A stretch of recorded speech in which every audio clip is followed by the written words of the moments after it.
Paddling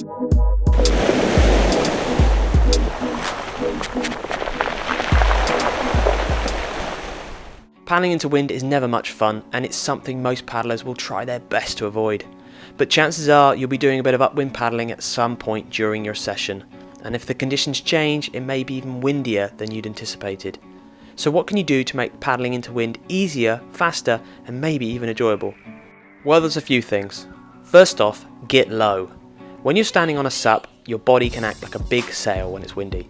So reduce the wind resistance on your body by bending at the hips and dropping your shoulders. Then move your hands down the paddle for a wider grip, or even a Conor Baxter style choke stroke, which involves moving your top hand onto the paddle shaft. This allows you to not only get your body position lower again, but also put more power into your stroke. It's a great paddling stroke to use when paddling with small, fast strokes into a headwind. Then make sure your body weight is forward. This will help keep the nose of the board down and stop the wind getting underneath it. This is particularly important if you've got a wide, rounded nose board, like this SUP filmed here. Then change your paddle stroke. A shorter paddle stroke will feel more effective and less effort than a longer, slower stroke when paddling into the wind.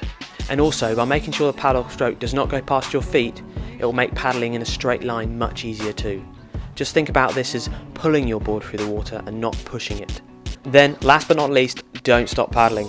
If all else fails, drop to your knees. In the worst case scenario, if you're struggling to get back upwind, drop to your knees to paddle. You'll find you can usually always make progression into the headwind this way. Don't worry about holding the handle, just place both hands lower down the paddle shaft and get paddling. From this point, you can always lie down your paddle and paddle with your hands, if you don't mind getting a wet face. But remember, it's always worth checking your surroundings to see if you can find a bit of shelter from the wind.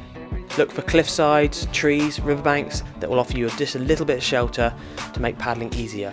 Perfecting your upwind paddling technique is well worth practicing, as you are likely to be paddling against the wind at some point during your paddle session.